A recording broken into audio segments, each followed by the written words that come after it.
Sejarah, Komite Hijaz, NU dan SI. Penemuan naskah Kaful, Awam, Anil Haudifi Syirkatil Islam karya Kiai Haji Hasyim Asy'ari, ikut merubah pandangan para peneliti atas hubungan para ulama pesantren dengan Sarekat Islam SI. Risalah tersebut ditulis oleh Kiai Hasyim sebagai kritik yang tajam atas keberadaan SI. Naskah ini diterima oleh peneliti Zaki Khairul Umam pada tahun 2015 dari Yahya Al-Junaid, seorang peneliti di King Faisal Center for Research and Islamic Studies.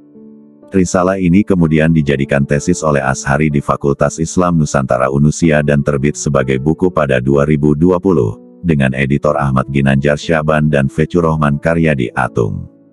Atung dikenal sebagai peneliti yang menghususkan perhatiannya pada naskah karya Kiai Hasyim. Bertolak dari kajian tersebut, Ayung Notonegoro kemudian menulis artikel pendek, benarkan Kiai Wahab mendirikan SI Cabang Mekah. Ayung berasumsi bahwa Kiai Wahab casbulah tahu atau membaca risalah gurunya itu. Kaful, Awam tidak diedarkan atau diterbitkan. Kiai Hasyim menulis kegelisahannya lalu meminta pendapat kepada gurunya di Makkah, yaitu Syekh Khatib Al-Minangkabawi. Sang guru kemudian menjawab secara panjang lebar dari sebuah kitab pada 1914 yang kemudian diterbitkan dengan judul Tanbihul Anam yang membantah semua argumen dalam Kaful, Awam. Di bagian akhir Tanbihul Anam ditulis pernyataan singkat bahwa Kiai Hasyim menerima keterangan gurunya itu.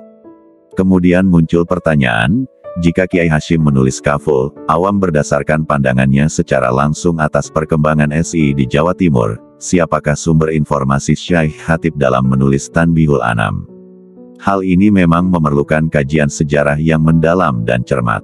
SI pada tahun 1912 sampai tahun 1914, ketika dua catatan ini ditulis, harus dilihat sesuai konteks waktunya, tidak secara keseluruhan perjalanan organisasi tersebut.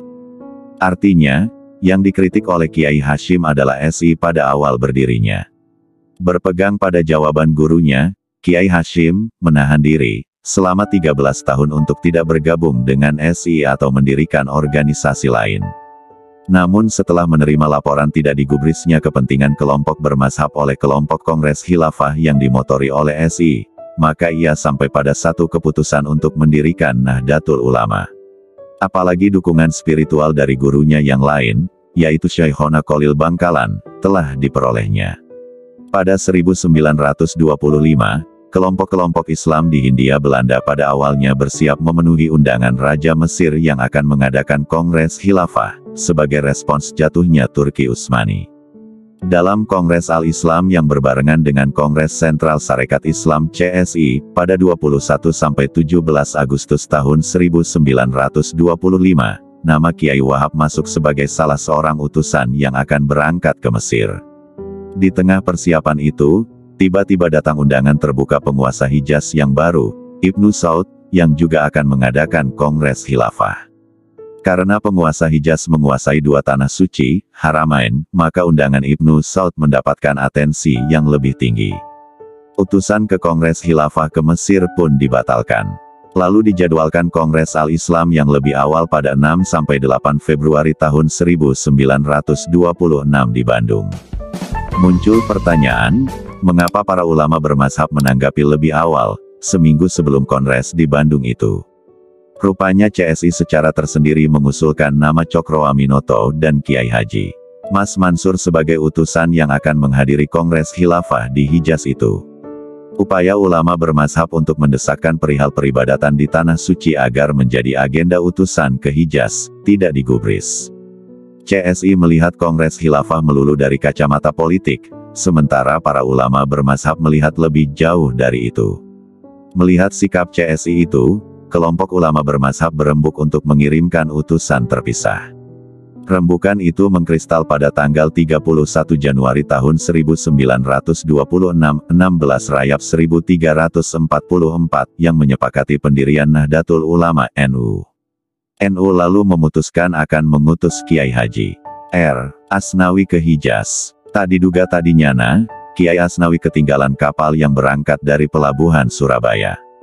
Panitia coba menghubungi kapal yang berangkat dari Singapura, juga tidak tersedia. Akhirnya NU hanya mengirimkan telegram ke panitia Kongres Khilafah di Hijaz.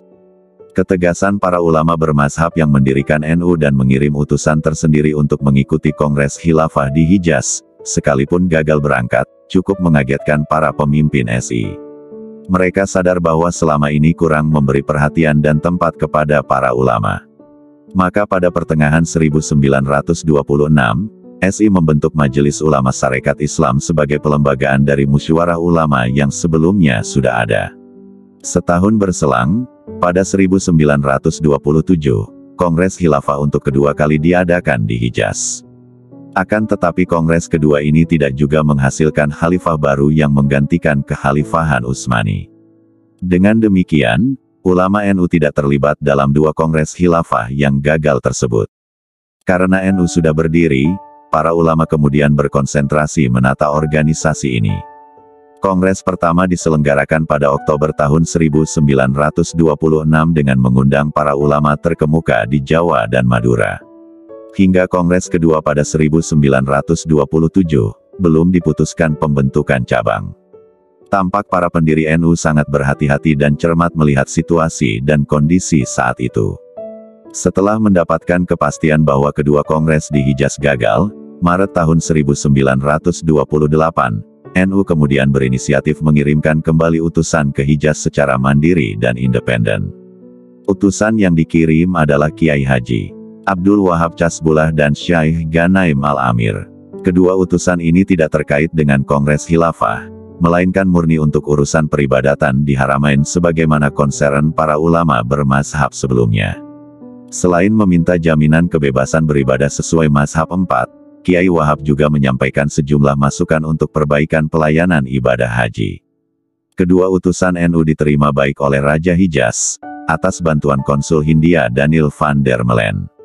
Perjalanan inilah yang dibukukan oleh Diaz Nawaksara dan Ahmad Ginanjar Syaban yang berjudul Utusan Komite Hijaz, yang akan diterbitkan oleh LTN dan Les Bumi PBNU. Penerbitan ini diawali dengan pameran di Surabaya dan Jombang pada 5-6 Februari tahun 2023, menjelang puncak peringatan 1 abad NU di Sidoarjo.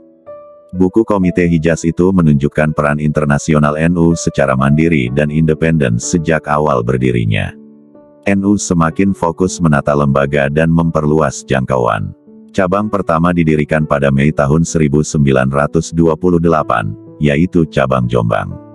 Pada Kongres NU ketiga September tahun 1928, telah ada 35 cabang yang mengikutinya. Setelah 3 kali berkongres di Surabaya, Kongres keempat pada 1929 dilaksanakan di luar Jawa Timur, yaitu di Semarang. Selama masa Hindia Belanda, Kongres organisasi massa memang lazim dilaksanakan setahun sekali. Dengan semakin banyak cabang yang berdiri, maka pengajuan badan hukum pun diproses pada tanggal 5 September tahun 1929. Pada tanggal 6 Februari tahun 1930, turunlah Besluit nomor 23 yang menyatakan NU telah berbadan hukum. NU kemudian diterima semakin meluas di seluruh Hindia. Pada tahun 1935, tercatat sudah 70 cabang NU yang berdiri. Di sisi lain, semakin meredup, terlebih setelah HOS Cokroaminoto wafat pada 1934.